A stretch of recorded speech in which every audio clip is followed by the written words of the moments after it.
తెలంగాణ రాష్ట్ర ప్రభుత్వం ప్రవేశపెట్టడం జరిగింది. దానిలో భాగంగానే ఈ కార్యక్రమాన్ని ఇందాకనే ర్యాలీతో నిర్వహించడం జరిగింది. కార్యక్రమాన్ని ఇప్పుడు 25వ వార్డులో కార్యక్రమాన్ని చేపట్టి వార్డులో తిరుగుతూ ప్రజలకు స్వచ్ఛదనం పచ్చదనం అనే దాని గురించి తెలియజేస్తూ చెప్పడం జరుగుతుంది.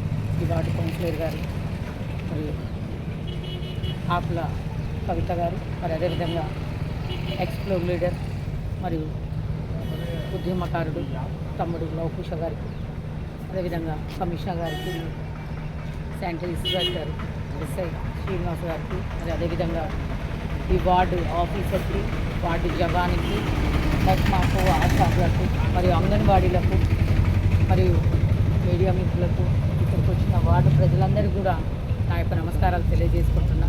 అంటే గతంలోనే ఈ కార్యక్రమాన్ని మనం చేపట్టి ప్రజల ముందు తీసుకెళ్ళాం, చాలా అవేర్నెస్ కూడా ప్రజల్లో తీసుకొచ్చినాం. ఎందుకంటే ఇప్పుడు కూడా అదే కార్యక్రమాన్ని మళ్ళీ ప్రజల ముందు తీసుకురావడం, ఎందుకంటే ఏది వచ్చినా, ఏ ప్రభుత్వాలు మారినా, ఏ ప్రభుత్వాలు వచ్చినా కూడా ప్రజల ఆరోగ్యమే మహాభాగ్యంగా భావించే కార్యక్రమాన్ని చేపట్టడం చాలా మంచిది. ఎందుకంటే దీని ద్వారా సీజన్ వ్యాధులు రాకుండా ఈ కార్యక్రమాన్ని చేపట్టడం అనేది జరిగింది.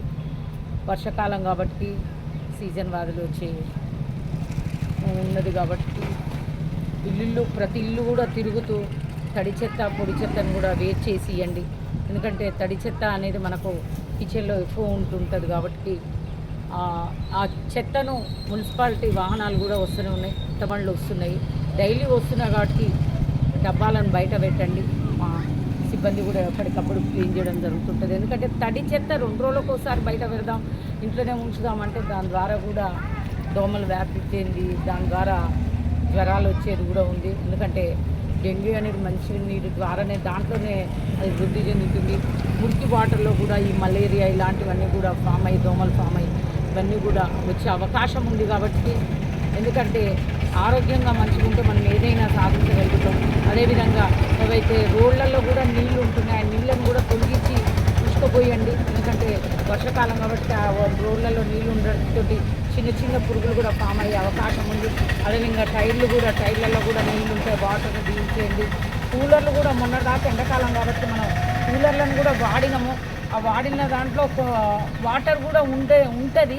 ఆ వాటర్ని కూడా శుభ్రంగా తీసేసి ఆ గడ్డిని కూడా తీసేయండి. అట్లనే ఉంచితే కూడా కూలర్లో కూడా దోమలు వ్యాప్తి చెంది ఉంటుంది. కాబట్టి ఇవన్నీ చిన్న చిన్న అంశాలే మనము శుభ్రంగా ఉంచుకుంటే మన ఆరోగ్యాన్ని కాపాడుకుంటాం. చిన్నదాంతో పోయేది మనం పెద్దదాని దాకా తెచ్చుకోవద్దని ప్రజలకు విజ్ఞప్తి చేస్తున్నాం. ఇప్పుడు 48 వార్డులలో కూడా ఈ కార్యక్రమాన్ని చేపట్టడం జరిగింది. ఆ ఒక టీమ్గా ఆ వార్డులలో 10 మందితో ఒక టీం వేసి వార్డు కౌన్సిలర్లు కూడా మమేకమై ఇది మా బాధ్యత అనుకొని ప్రజలు మనకిచ్చిన అవకాశాన్ని మీరు వినియోగించుకోండి. ఎందుకంటే ప్రజలు ఇచ్చిన అవకాశం, ప్రజలకు పని చేసే భాగ్యం అందరూ కూడా దక్కరు. మనకు అవకాశం ఇచ్చారు కాబట్టి మీరు వినియోగించుకోండి. ప్రజలకి అన్నీ కూడా డెంగ్యూ, మలేరియా ఇలాంటివి రాకుండా కూడా ఎలాంటి నివారణలు చేపట్టాలని చెప్పండి. అదేవిధంగా కూడా పచ్చదనం కూడా చాలా ఇంపార్టెంట్. ఈరోజు మనిషి మనుగడకు అంటే మనిషి బతకడానికే ఆక్సిజన్ చాలా ఇంపార్టెంట్. ఆ ఆక్సిజన్ లేకుండా మనం మొన్న కరోనా వస్తే ఎంత ఎదుర్కొన్నామో మనందరికీ కూడా తెలుసు. స్వచ్ఛమైన ఆక్సిజన్ తీసుకోవాలంటే ప్రతి ఇంటికి కూడా తిరుగుతూ 6 మొక్కలను కూడా ఇవ్వడం జరుగుతుంది మున్సిపాలిటీ నుంచి. కాబట్టి మొక్కలు నాటండి. అదేవిధంగా కూడా ఎక్కడైనా రోడ్లు ప్యాచ్ ఉన్నా కూడా దాన్ని కూడా మా సిబ్బంది నోట్ చేసుకుంటారు.